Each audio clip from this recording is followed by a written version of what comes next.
Welcome back, everyone. We're here today with our second Cabral HouseCall of the weekend. Hopefully you tuned in yesterday. A couple epic rants went on. And that does happen from time to time. Never plan it. Never know when it's going to happen. But after it is all said and done, you always know where I stand. And it is always, no matter what's said, it is always in the best interest of our community and just really making sure that we cut through a lot of the chatter. No doubt about it. There's a lot of chatter out there in the health-based space. A lot of people trying to puff out their chest and make it seem like their protocol, their program, their diet, their whatever is the end all be all, and that every single human should follow it exactly as it is. And again, you know that there is a certain amount of bioindividuality to all of this, and we have to understand that not every person needs the exact same macronutrient as another, and so on and so forth. But let's get more specific today. You write in, you have questions for me on your wellness, your weight loss, your anti-aging. I'm actually opening up the document right now. We got to a bunch of questions yesterday. And today's show, that was 2122. If you want to follow along and read the questions for today's show, head on over to stephencabral.com/2123. stephencabral.com/2123. All right, let's get into it. So first question's from Nadia. Nadia says, "Dear Dr. Cabral, thank you so much for all you do to help the community and for your very interesting podcast. I would like to ask if you could indicate me in which direction we could look regarding my dad's health. He's 62, 5'7", weighs less than 125 pounds. He's always been thin, even though he eats 3 times more than the rest of the family, but muscular. He now really just has skin on his bones, even though he still eats a lot and healthy. He goes to the bathroom at least once a day, sometimes after every meal, which is very good, and his blood work came back normal. He's been trying to gain weight for years, but he just gets more and more skinnier and is preoccupied. He is very active all day, always working around the house, in the garden, loves hiking and biking. A nutritionist told him years ago that it will be impossible for him to gain weight and that it's much easier for overweight people to lose weight. Do you have any advice on how my dad could get to a normal weight again, or what we should look at? Thanks so much for your time and your help. Have a great day." All right. Anytime a nutritionist tells you that it's impossible to lose weight or gain weight or do something with your body, just pay for your appointment with them, thank them for their time, and then be on your way and pay no attention to the advice they gave you. Because I'm sure they were well-meaning, but at the end of the day, they gave you really bad advice. And the reason is that there's a reason for everything. Your dad is 62 now. He's always been lean. He's always been muscular. Great, fantastic. But now he's becoming more catabolic. I have many podcasts on the catabolic nature of the body. After around 50 years old, 55, 60 years old, the body moves into more of that vata-based state. Harder to keep muscle on, right? Why? Well, the body it enters more into entropy. There's more inflammation. There's more of a catabolic nature. And oftentimes there's weaker absorption. So your dad may be eating very healthy, but he may not be getting enough calories. Okay. So lots of veggies and all these things is great. Not a lot of calories. I still recommend the majority be vegetables. So I'm not saying that, but just make sure that there's enough protein. Okay. Eat protein for your dad's height or so. How much protein should he be getting a day? Well, if he's doing 3 meals a day, he might need to do 4. Again, I can't. So first of all, let me just stop back. I'm not giving any medical advice, any treatment plans, or any protocols. But let's say that this was my dad and I saw his labs and I knew what was going on. Most likely an absorption problem. That's the issue. The gut's not functioning as it should. I would run the Big 5 labs, or I would at least run the starter kit for the vitamins and minerals. Okay. I'd have him on the daily foundational protocol, level 1, and I would probably add the immunity protocol as well. He's 62 years old. The next thing I would do is I would make sure that he's getting 4 meals a day, each of them 3 to 4 hours apart. Smoothie for breakfast, add some oatmeal if you'd like, whatever lunch you choose to, smoothie in the afternoon, and then dinner at night. So 2 meals, basically liquid, easy to digest, and then he's moving around all day, nice little lunch, nice dinner at night. I'd get about 25 grams of protein per meal. And then I would work my carbohydrates and my, healthy fats around that. That's what I would do. I'd run the labs, get in 2 smoothies a day, and each meal, maybe the smoothies are 20 grams of protein and the lunch and dinner are 30 grams of protein. It's easy to get. It's about 6 ounces. That's it. 5 ounces actually, right? 5 ounces of fish or 5 ounces of whatever animal-based protein he would like. Or, they could do, It'd be tough to get that much in beans, but you can definitely get that much in beans and other things as well if you'd like. All right. So Nadia, there you have it. All right. And again, when I say absorption too, it could be candida overgrowth, could be SIBO, low stomach acid, low enzymes, etc. Aaron's up. Vitamin C, help. Okay, I was told only to take food-based vitamin C, but all the other is synthetic, depletes copper. So can you please clear this up for me? I really appreciate it. Yes, of course. Again, there's so much bad information in the health-based industry.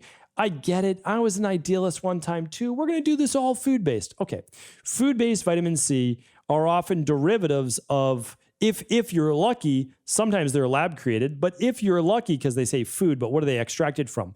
All sorts of random things, sometimes even mold. Okay, but I won't go there. I like food-based vitamin C as well. We have a product called Full Spectrum Vitamin C, and it comes from acerola berries, and there's hesperidin, and there's hibiscus. I love it. I think it's fantastic. Take 2 of those a day, and you basically get 1 gram of vitamin C a day, 1,000 milligrams. So yes, please too, get your food-based vitamin C.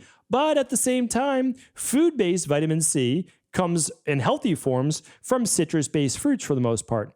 There's some herbs and different flowers as well. But what do those things have? Well, they typically contain lots of histamines, and people who need vitamin C the most for their adrenals and immune issues oftentimes have all sorts of histamine issues. So now you're putting more histamines in their body, and it drives their histamine levels crazy. So again, there's no one-for-all approach. If someone told you that, they're just in the beginning of their knowledge base of natural health, and that's okay. I was too back at 18 years old. I thought I knew it all at 18 years old. Now, many years later, I know I don't know it all, even though I've read, thousands of books and work with hundreds of thousands of people. It just, there's so much, right? There's so much to this. So don't believe that ascorbic acid doesn't work. Ascorbic acid, believe it or not, is also an extract of a food-based as well. We use a non-GMO ascorbic acid, and it works great too. And it doesn't deplete copper, especially when you're using a daily nutritional support or daily activated multivitamin, which contains 1 milligram of copper as well. So again, you might say, well, I need 10 milligrams of copper. No, you don't. You need 1 to 2 milligrams or so of copper per day. So hopefully that's helpful. Ryan's up next. Hello, I have recently seen a somewhat controversial opinion on vitamin D3 supplementation and would like your opinion. Usually I'd gloss over something like this, but considering the high reputation of the source in the functional integrative space, I thought I'd get your valued opinion. Quote, D3 is not what they measure in a vitamin D test. They measure 25D. The problem is that they should be measuring 125D, and better yet, the ratio between the two. Supplementing D3 will raise your 25D levels, which shuts down your vitamin D receptors and innate immune system function. Supplementing D3 above what we naturally get in food will massively increase calcium absorption. In a hard drinking water world, that causes hypercalcemia, magnesium, and K deficiency. Okay. I get it. Totally understand. We just have a lot of misinformation out there. And whoever said this is not at the outside of the onion, as I say. They're deeper, closer to the middle. And a lot of these points are valued. They are valuable, but misguided, meaning that so we're looking at 120. I think actually the numbers they wrote were actually wrong. 25 hydroxy vitamin D measures vitamin D levels. 125 hydroxy vitamin D is not a direct correlate to vitamin D tissue stores. It's actually more a measure of parathyroid function with vitamin D in the immune system. And a lot of people use it specifically. I know specifically just from working with all sorts of different people in my practice on dialysis. They have kidney disease. They need to look at these specific things because of, just like you stated, hypercalcemia. The more vitamin D, the body's holding on to, the more calcium could actually be pulled out of the bones, not even just not allowing for bone growth, but pulled out. But I've gone over this in my podcast before. I'm happy to talk about it again, Ryan. I've talked about this many times. When you are taking in a normal daily dose of vitamin D, somewhere around 35 IUs per pound of body weight, right? So it's not specific, right? It's more for the individual. Most adults need what? About 4,000 IUs of vitamin D per day. You're good to go. A lot of these studies which show hypercalcemia that I talked about years ago on my podcast are done with 100,000 IUs, are done with 250,000 IUs, are done with 300,000 IUs. Of course, that's going to draw calcium out into the arteries. That is unnatural. Vitamin D, and I just did a podcast on this called The Cofactors of Vitamin D, where I explained everything you're talking about. Let's see if I can find it right here for you. It's episode 2083. And I know you wrote in before that, so hopefully this is helpful. But magnesium, vitamin K2, calcium, magnesium, K2, vitamin D, they all work together. They work together to build the bone up, keep the calcium and minerals in the bone and not necessarily in the bloodstream. All of this is very easy to test, though. We test 25-hydroxy vitamin D on our stress, mood, and metabolism test. When you run your annual blood work, you'll look at calcium. You want to make sure calcium is not high, which, again, would lead to hypercalcemia. And you also want to use, that's why I don't believe in megadose nutritional supplements. I recommend supplementing a healthy diet. Keep in mind, you will never get enough vitamin D from food in order to raise your vitamin D levels. Never. Vitamin D was meant to get it from the sun. But what if you live above Atlanta, Georgia in the United States? You'll never, and most people don't even go outside to get a tan. So you'll never raise your vitamin D levels. And we know just by looking at the pandemic that a full 95% of people that were in the hospital who died had low levels of vitamin D. We know this, right? So again, people love to make it all or nothing. They really do. This doctor or person, it's like, they try to scare people. I will never try to scare you. I give you the truth. They try to build a name for themselves maybe with this particular thing. I don't know. Again, they're probably phenomenal. They're probably brilliant.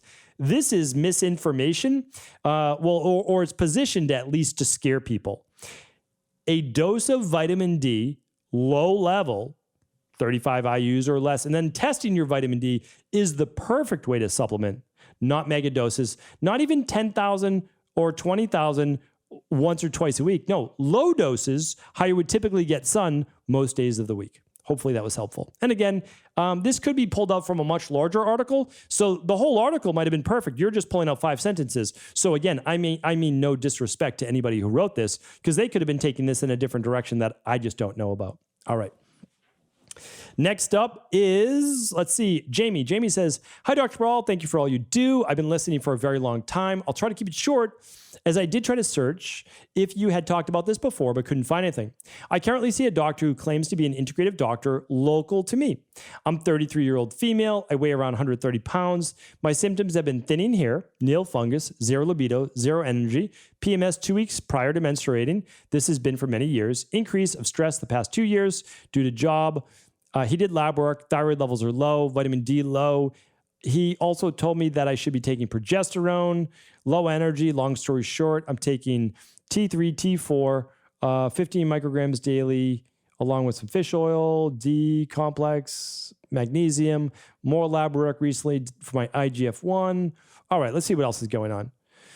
My question is, being only 33 years old, no kids, am I going to harm myself in the long run by taking these hormones? Okay, so yeah, bottom line is they didn't do anything to fix the underlying root causes.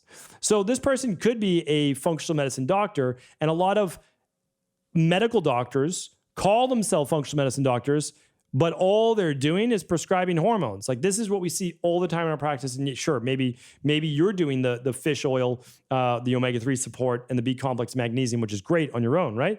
But no, I mean, 33 years old, what are we doing here, right? We need to say, yeah, you have low progesterone. Totally agree. If you ran the stress, mood, and metabolism test, we'd see estrogen dominance. I have so many shows on estrogen dominance. So many shows. I've got whiteboard videos. I have everything, right? Everything to do on how to correct estrogen dominance. I have an entire 4.5-hour online course for the general public at stephencabral.com/courses that goes through exactly how to fix female hormones, like exactly how to fix them. So I can't answer it in 2 minutes on this podcast show, but all of my podcasts, are free. If you want to invest just a little bit of money, I have a 4.5-hour course that goes through all of these things step by step. If you want to run a lab with our practice, we'll explain the exact results to you. We'll work on the underlying root causes. So that's what I would look at. I would run the big 5 in an ideal world, but if not, at least the stress, mood, and metabolism. And if not, go through all of my free podcasts. Let's even see if I can get you the link, because I do want to help you. So stephencabral.com podcast, of course, but let's find the one on hormones. All right. It is called Rebalance Your Hormones. The exact link is stephencabral.com/topic/hormones. And you'll be able to scroll through all of those and find out the ones on how not to overfast and shut down your thyroid and progesterone. There are so many ones on female hormone rebalancing meals. So that's basically it. How to clear estrogen from your liver, xenoestrogens, 4 ways heavy metals disrupt your hormones, the main causes for women's hair loss, which is different than men, overcoming fatigue, brain fog, and low mood. Do you feel swollen, puffy, inflamed, or holding water weight? How to lower cortisol and stress naturally. These are all free, all completely free. So hopefully that's helpful. All right, let's do another question or two. Leah is up next. Big thanks to you and the team for all the information you put out. If you must get the vaccine, we won't say the word before it, and it is not your preference to do so, can you detox from it? If so, how? Okay. Answered this question before. I really have to be careful around this topic. If you want this podcast to be banned everywhere, then I would start talking about this one topic.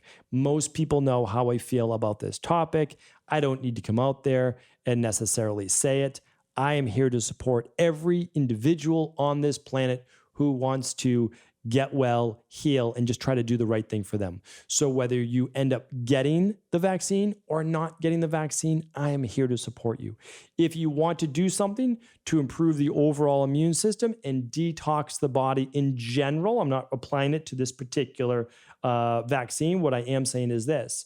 You would take the daily foundational protocol, level 2 or level 3. You would take the immunity protocol. You would do a functional medicine detox. You would do infrared sauna or regular sauna, especially within a week or two around that. Then you would also do a heavy metal detox. That is what I would do. Again, I'm not saying anything positive. I'm not saying anything negative. I have absolutely no opinion whatsoever. I'm just trying to help people and support people. All right. Thanks, Leo. Andrea is up next. My 9-year-old daughter started menstruating this month. She has already taken a daily multivitamin and what other supplement would you advise her growing body would need to better support her during this age? Yeah, that's a great question. So it's mainly food-based. It really is. So I'm recommending that she get enough protein. A lot of young women, 9-year-olds included, do not get enough protein. They just don't. So what we're looking at for a child is about half that body weight in protein per day. Let's say they weigh, I don't know how much your 9-year-old daughter weighs, but I don't know. I honestly have no idea. Let's say it's 70 pounds. Okay. So she wants to get at least 35, 40 grams of protein a day.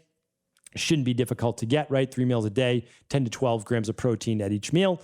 It's just oftentimes a lot of these are carbohydrate based or even more fat based, and they just don't get enough good, clean protein. I would recommend, again, the 7 to 9 servings of fruits and vegetables a day, especially if she's active. We can get some more healthy fruit in there. Healthy fats, if she doesn't like fish, I would definitely start using just even a little bit, maybe half a teaspoon of the liquid omega-3 support or 1 soft gel per day. She's 9 years old, so it really depends on weight because she's probably not going to be using 4 of the daily multivitamin because that's meant for an adult. So she might just be using 2 capsules a day, 1 at breakfast, 1 at lunch. What else can I say? Well, I mean, there's always the daily fruit and vegetable blend, which can be great. That's about it. I mean, that's what it should be. Unless there's a specific issue, you keep it basic with kids, you keep them healthy, you get those good nutrients into their body, and you get them eating good food and supporting them. So yeah, that's what I recommend. All right. Great questions. What a week.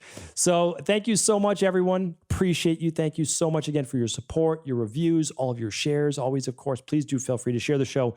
And tomorrow I will be back with our new and latest Mindset and Motivation Monday. Thank you so much. Take care. Enjoy the rest of your week.